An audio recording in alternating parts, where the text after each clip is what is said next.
অনেক দিন থেকেই তোমাদের সঙ্গে মিনি ব্লগ শেয়ার করা হয় না। আজকে যেহেতু আমার একটু কাজের চাপটা কম, তাই ভাবলাম তোমাদের সঙ্গে একটা ছোট্ট মিনি ব্লগ শেয়ার করা যাক। নমস্কার বন্ধুরা, আমি রিঙ্কি চলে এসেছি তোমাদের সঙ্গে আর একটি নতুন ছোট্ট মিনি ব্লগ নিয়ে। আশা করছি ভিডিওটি তোমাদের কাছে ভালো লাগবে। যদি ভালো লেগে থাকে আমার প্রোফাইলটিকে ফলো করে আমার পাশে থেকো, আর যারা যারা ইউটিউব চ্যানেল থেকে দেখছো চ্যানেলটিকে সাবস্ক্রাইব করে দিও। আজকে হচ্ছে বৃহস্পতিবার, আর বৃহস্পতিবারে আমরা মাছ মাংস তো দূর, পেঁয়াজ রসুনও খাই না।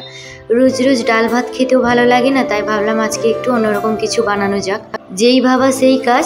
আজকে দুপুরে বানাবো পোলাও আর আলুর দম, গরম গরম মুচমুচে বেগুনি। রান্না করার আগে থেকে কিন্তু আমি সমস্ত কিছু কেটে কুটে গুছিয়ে নিই, যাতে রান্না করার সময় কোনো অসুবিধা না হয়।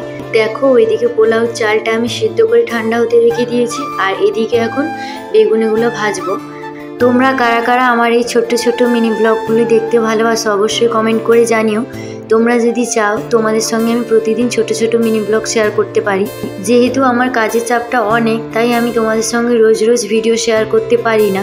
বাড়ির কাজকর্ম, সঙ্গে বাইরের কাজ, আর সঙ্গে ভিডিও, সব কিছুটা একসঙ্গে হয়ে ওঠে না। তাই যতটা পারি তোমাদের সঙ্গে ভিডিও শেয়ার করার চেষ্টা করি।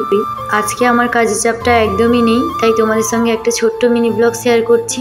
আজকের ক্যামেরাম্যান হলো তোমাদের দাদাভাই। আজকের মিনি ব্লগটি আমি বেগুনি ভাজা দিয়ে শেষ করছি। আশা করছি ভিডিওটি ভালো লাগবে তোমাদের।